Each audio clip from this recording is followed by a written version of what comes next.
अस्सलाम वालेकुम। आपको वेलकम करता हूँ प्रोजेक्ट के फ़ेज़ 3 के अंदर, जिसके अंदर हम लोग अपडेट और डिलीट को देखेंगे कि अगर हमने अपने एप्लीकेशन के अंदर कोई भी अपडेट या डिलीट का ऑपरेशन परफॉर्म करना है तो वो हम कैसे करेंगे। तो आइए चलते हैं। मैं आपको एक चीज़ का ख्याल रखना है कि आपका जैम चल रहा हो, ठीक है, आपका लोकल हो सर्वर भी चल रहा हो, ठीक है, और इसके साथ आपकी ये XAMPP h t docs C drive के अंदर जैम के फ़ोल्डर में एच टी डॉक्स, और आप ये जो कार्स का फ़ोल्डर है इसके अंदर आपने आना है, जो कि आपने अपने प्रोजेक्ट का टेबल बनाया है। प्रोजेक्ट के टेबल के अंदर मेरे पास अपडेट कार्स के नाम से है। अभी मैं इसको देख लेता हूँ, इसको किस तरह से कहाँ पे डाटा पड़ा है। ये मेरे पास record dot P H P की फ़ाइल है, edit dot P H P की। ये दो फाइल्स हैं जो कि अपडेट में यूज़ होंगी, ठीक है। तो सबसे पहले मैं record dot P H P पे आता हूँ, जो कि फ्रंट एंड है। आपको कुछ इस तरह से इसका फ्रंट एंड दिखाई देगा, और आपका जो रिकॉर्ड है वो बैक एंड पे इस तरह से पड़ा हुआ है। आप कार्स कैटेगरी में आते हैं तो ये आपके पास ऑडी बी एम डब्ल्यू, और ये आगे ऑलमोस्ट सेम सा डाटा पड़ा हुआ है, ठीक है। तो ये डाटा एज इट इज़ आपको यहाँ पे प्रिंट करना तो बता दिया था। अब इसको चेंज करना है तो कैसे करेंगे उसको देखते हैं। मेरे पास इसी तरह से record dot P H P की फ़ाइल है। ये सारा का सारा एज इट इज़ अभी मैंने आपको पिछली वीडियो में बताया है। कनेक्शन क्रिएट करना है, डेटाबेस का नेम देना है, और बाकी एज इट इज़ इसको यूज़ करेंगे। बस आपने इसकी जगह डेटाबेस का नाम चेंज करना है तो आपकी डेटाबेस कनेक्ट हो जाएगी। इसके बाद इन सारे लिंक्स को ख़त्म कर दें, इनकी अभी फ़िलहाल हमें ज़रूरत नहीं है। और उसके बाद हम लोग इसके अंदर आ जाते हैं। हेडर्स दिया हुआ है मैंने कार रिकॉर्ड अपडेट, और उसके बाद टेबल की भी मैंने आपको बात की थी। टेबल हेडर्स का बताया था, टेबल रोज़ का बताया था। टेबल रोज़ के अंदर ये जो हेडर्स हैं, ठीक है, ये टेबल हेडर्स हैं। ये पहली रो के अंदर ये सारे के सारे कलर मॉडल वगैरह आ रहे हैं, ठीक है। और इसी तरह से पीएचपी की फ़ाइल है जो कि डाटा को फेच कर रही है। अभी मैंने आपको पिछली वीडियो में बताया, ये एज इट इज़ वो सारी की सारी चीज़ें वैसी की वैसी ही हैं। अब मैंने इसके अंदर क्या चीज़ ऐड की है उसको मैं देखता हूँ। मैंने इसके अंदर एक एक्स्ट्रा रो ऐड की है। इस रो के अंदर एक एक्स्ट्रा डाटा ऐड किया है, एक बटन बनाया है, एक लिंक बनाया है, जो कि नेक्स्ट पेज पे जाता है और एडिट करता है। वो क्या चीज़ है, वो ये चीज़ मैंने इसके अंदर ऐड की है, एडिट बैकस्लैश अपडेट। इसको एक दफ़ा चला के देख लेते हैं, ठीक है। मैं अगर इसका नाम बी एम डब्ल्यू से इसको चेंज कर देते हैं, और इसका नाम हम रखते हैं ऑडी कर देते हैं, इसको ऑडी A5, और इसको मैं इधर से भी ऑडी कर देता हूँ। और अगर मैं इसका डाटा अपडेट करूँ तो, और वापस पाथ उसी का दूँ record dot P H P का, तो आप देखेंगे मेरे पास ऑडी A5 अपडेट हो चुका है, ठीक है। ये कैसे हुआ इसको हम देखते हैं। अब इसके अंदर मैंने एक ये वाली लाइन ऐड की है। ये क्या करती है, edit dot P H P के पेज पे जाती है, जो कि ये वाला पेज है, ठीक है।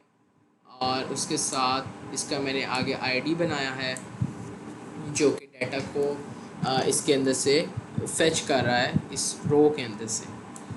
ये इको करवा रहा है कार्ड नंबर, ठीक है। कार्ड नंबर को इको से मुराद प्रिंट करवा रहा है।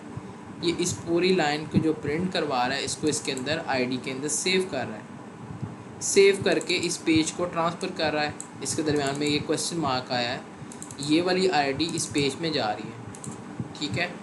आपको इस चीज़ का पता होना चाहिए। ये आप एज इट इज़ लिखेंगे। आप कार्ड नंबर की बेस पे डाटा को अपडेट करना चाह रहे हैं, आप इधर कार्ड नंबर की बेस पे करेंगे। आप स्टूडेंट का आईडी की बेस पे करना चाह रहे हैं तो आप इधर स्टूडेंट का आईडी देंगे। बाकी एज इट इज़ कोड इसी तरह से ही रहेगा। अब मैं चलता हूँ इसके edit dot P H P के पेज पे, जहाँ पे डाटा आ रहा है। सेम इसी तरह से डेटाबेस का कनेक्शन बनाएंगे, ठीक है। कनेक्शन क्रिएट हुआ, हमारे पास ये वाला कनेक्शन क्रिएट हुआ जो कि अभी हम प्रीवियस पढ़ चुके हैं। अब हम बातें हैं एडिट डॉट आई डी, जो कि मैंने प्रीवियस पेज से इस पर भेजा है, उसको मैं कैसे रिसीव कर रहा हूँ उसको देखते हैं।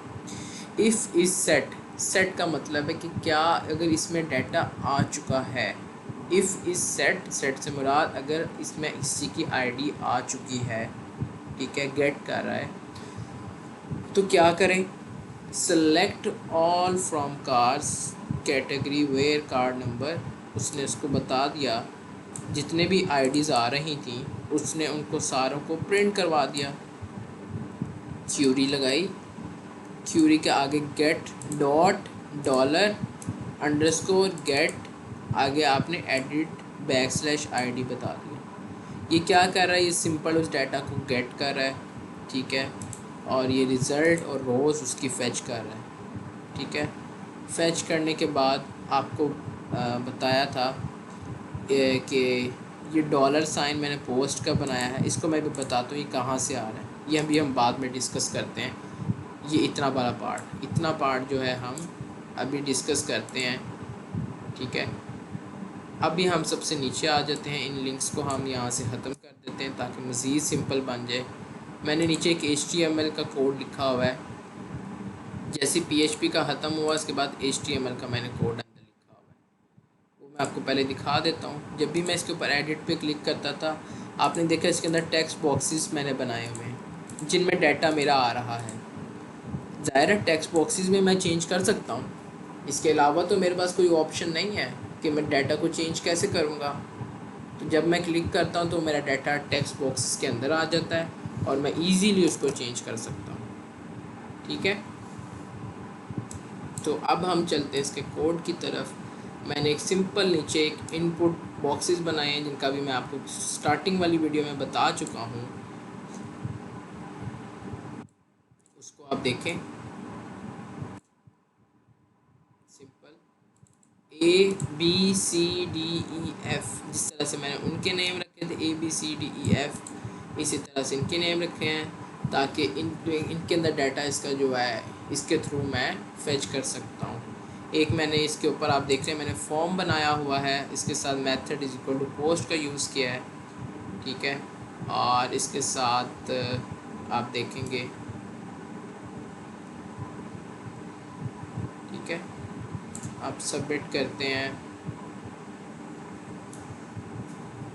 और इसके साथ आगे प्रिंट करवाया हुआ है। इन टेक्स्ट बॉक्सेस के अंदर आप देखेंगे वैल्यूज़ के अंदर जब मैं लिखता था तो वो डाटा प्रिंट होता था। वैल्यूज़ इज इक्वल टू, इन कॉमास के अंदर मैंने ये PHP का कोड लिखा हुआ है, PHP का स्टार्टिंग, PHP का एंडिंग और इको किया हुआ है। ये इको क्या कर रहा है, ये कार्ड नंबर अंदर मुझे शो कर रहा है जिस पे मैंने क्लिक किया जिस स्पेसिफिक पे, और उसका नंबर, उसका कलर, ये सारा कुछ मुझे प्रिंट करवा रहा है। इसी तरह से सेकंड कार्ड नेम आ रहा है मेरे टेक्स्ट बॉक्स के अंदर, इंजन नंबर आ रहा है, मोबाइल नंबर आ रहा है, कलर आ रहा है और मॉडल आ रहा है, ठीक है। उसके साथ मैंने नीचे एक बटन बनाया है सबमिट का और इसका नाम रखा है बटन डैश अपडेट, इसकी आईडी भी मैंने रखी है बटन डैश अपडेट। अब जैसे इस बटन पे क्लिक होता है इस फॉर्म का एक्शन परफॉर्म होगा। सबमिट पे क्लिक हुआ, इसकी आईडी बटन अपडेट है, जैसे इस पे क्लिक हुआ ये आ जाएगा इसके अंदर, इस वाले इफ़ के चेक के अंदर। इसके अंदर क्या कर रहा है, if is set post, post कर रहा था, बटन अपडेट जो कि मैंने आईडी रखी हुई है उसकी, बटन अपडेट, बटन अपडेट की आईडी रखी है, इसके अंदर आएगा। और ये सिंपल वही काम जो कि मैंने इंसर्ट के अंदर किया था, डाटा फेच कर रहा है ABCDEF। आप देखेंगे A, ये B है, ये C है, ये D है, ये E है और ये F है, जो कि मेरे पास इनपुट बॉक्सेस थे उनमें से डाटा मेरा फेच कर रहा है। और नीचे आपने देखा मैंने एक वेरिएबल बनाया है डॉलर अपडेट के नाम से, और उसके आगे मैंने क्यूरी लिखा अपडेट कार कैटेगरी, टेबल का नाम लिखा, set car name is equal to $B, $B के अंदर क्या आ रहा है, कार नेम आ रहा है, ठीक है, कार नेम आ रहा है ना, देखें B के अंदर कार नेम आ रहा है, और इंजन नंबर उसके बाद mobile number, colour, model update कर दो where car number is equal to $A में क्या आ रहा था, कार आईडी। जहाँ पे ये कार आईडी है वहाँ पे जाके इस डाटा को अपडेट कर दो। ठीक है, तो ये उसके बाद एक चेक लगाया है। ये चेक मुझसे पूछता है कि do you want to update. ठीक है, उस पर मैं ओके करता हूँ तो मेरा डाटा अपडेट हो जाता है। तो ये ना भी लगाएं तो ज़रूरी नहीं है। ठीक है, ये जस्ट मैंने एक पॉपअप आपको दिखाया है, अलर्ट देता है कि आपका डाटा अपडेट हो रहा है। ठीक है, तो बेसिकली ये जो कोड है इसके अंदर आपने इस तरह से इसको करना है। तो इसी तरह से फिर आपका जो रिकॉर्ड है आप सेव करते हैं तो वो अपडेट हो जाता है। अब मैं इसकी जगह मेहरान की जगह ऑडी कर देता हूँ और इसकी जगह मैं इंजन नंबर 6789 कर देता हूँ और अपडेट करता हूँ। Do you want to update, आपने देखा था ये पूछता है do you want to update. ये देखें इसके अंदर अभी मैंने आपको दिखाया है do you want to update, ये पॉपअप इसके थ्रू आता है, स्क्रिप्ट के थ्रू। ठीक है, ये जावा स्क्रिप्ट का। ठीक है, ये अलर्ट बताया गया इसके अंदर। अगर आप ऐसा कोई अलर्ट शो करना चाहते हैं तो आप कर सकते हैं। अब मैं वापस इसका पाथ देता हूँ। अच्छा, अगर मैं कैंसिल पे भी क्लिक करूँगा ना तो वो वापस इस पेज पे आ जाएगा। ठीक है, तो क्योंकि कैंसिल पे क्लिक करता हूँ, ये मेरे पास कैंसिल का बटन है यहाँ पे। ओके, ये AHREF आपको बताया था, इसके अंदर आप लिंक दे सकते हैं। ये उस पेज पे वापस ले जाएगा, कैंसिल का बटन record.php के पेज पे मुझे वापस ले जाएगा। ठीक है, तो उसके आगे मैंने बटन बनाया हुआ है, बटन के साथ मैंने उसका एक लिंक दिया हुआ है कि उस पेज पे वापस चला जाए। इस जगह पे आप जिस चीज़ का लिंक देंगे ये उस जगह पे जाके वापस चला जाएगा। ठीक है, तो आपको इस कोड की मुझे उम्मीद है कि समझ आ गई होगी। अब हम चलते हैं डिलीट की तरफ। इस तरह से मेरे पास एक डिलीट कार्स के नाम से फ़ोल्डर है, इसको मैं ओपन करता हूँ डिलीट कार के अंदर। ठीक है, और इन दोनों फोल्डर्स को ओपन कर लेता हूँ, बल्कि नोटपैड++ में ही ओपन करता हूँ, जो कि कलरफुल भी है और समझ भी आ जाती है। अच्छा, del.php के ये है हमारे पास फ्रंट पेज।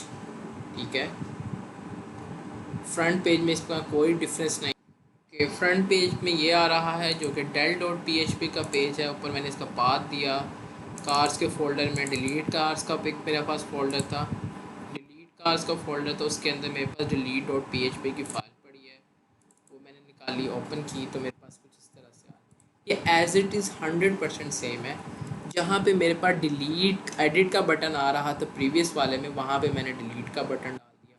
कोड बिल्कुल सेम है, इसमें कोई डिफरेंस नहीं है। इसके आप ये लिंक ख़त्म कर दे, अभी फ़िलहाल हमें ज़रूरत नहीं है। तो आपने देखा था जहाँ पे edit.id था वो एज इट इज़ सेम है, सब कुछ सेम है। बस मैंने यहाँ पे इसका नाम डिलीट रिकॉर्ड कर दिया, यहाँ पे एडिट रिकॉर्ड था, यहाँ पे डिलीट रिकॉर्ड कर दिया। इस फाइल का नाकाम बस सिंपल ये है कि डाटा को दूसरी फाइल में भेज देना। जो भी जिस पे स्पेसिफिक पे भी क्लिक हो उसको दूसरे पेज पे भेज दे। मैंने डिलीट किया और वो मेरा डाटा वहाँ से डिलीट हो चुका है। ठीक है, तो अब मैं इसको वापस delete.php के पेज पे लाता हूँ, del.php के पेज पे लाता हूँ, del.php। ठीक है, ये आ गया रिपोर्ट। इसको मैं डिलीट करूँगा तो ये भी डिलीट हो जाएगा। तो अब इसको ये डाटा मेरा इस पेज पे ट्रांसफ़र कर रहा है, ये पेज पे, ये भी बहुत आसान कोड है। तो इसी तरह से सेम डेटाबेस का नाम दिया, जो भी आप डेटाबेस बनाना चाह रहे हैं, कनेक्शन क्रिएट किया, सिंपल जैसी जिसकी भी आईडी गेट की, उसके साथ मैंने लिख दिया delete from car category where car number is equal to this. Simple, जो भी आईडी आए, जिस स्पेसिफिक पे भी क्लिक करें और जिसका भी मेरे पास आईडी है उसका डाटा वहाँ से रिकॉर्ड डिलीट कर दो।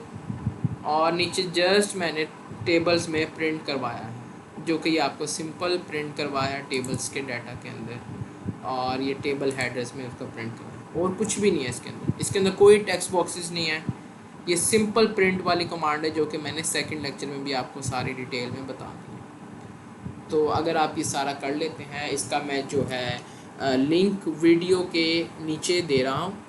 आपकी जो यूट्यूब पे नज़र आ रही है आपकी वीडियो, इसके नीचे मैं इस प्रोजेक्ट को ड्राइव पे शेयर कर देता हूँ आपके साथ। आप इसको डाउनलोड करें, इसको यूज़ करें। और एक छोटी सी चीज़ मैं आपको बता, इसके साथ मैं अपनी एक डेटाबेस भी दे रहा हूँ, कार्ड डेटाबेस के नाम से, ठीक है। इसको अगर आपने इंपोर्ट करना है तो वो कैसे करेंगे, यहाँ पे जाएंगे इंपोर्ट में, ठीक है। आप यहाँ से जाके चूज़ फाइल करेंगे, पास सेलेक्ट करेंगे और गो के बटन पे क्लिक कर देंगे, तो आपका ये डेटाबेस आपके सिस्टम के अंदर आ जाएगी इस तरह से। और अगर आप इसको एक्सपोर्ट करना चाहते हैं तो आप एक्सपोर्ट के अंदर आके, ठीक है, एक्सपोर्ट के अंदर आके जिस डेटाबेस पे आप क्लिक करेंगे उस पर क्लिक करने के बाद एक्सपोर्ट में आए और गो पे क्लिक कर देंगे तो ये डेटाबेस एक्सपोर्ट हो जाएगी, इस तरह की फ़ाइल बन जाएगी। तो उम्मीद है कि आपको आज का लेक्चर इन डेप्थ समझ आ चुका है और आप लोग इसको करेंगे, एक दफ़ा ट्राई करेंगे और आपके लिए फ्यूचर में इंशाल्लाह इसको यूज़ करेंगे, आपको आसानी होगी। कोई भी क्वेश्चन हो आप लोग मेरे से पूछ सकते हैं। अब तक के लिए अल्लाह हाफ़िज़।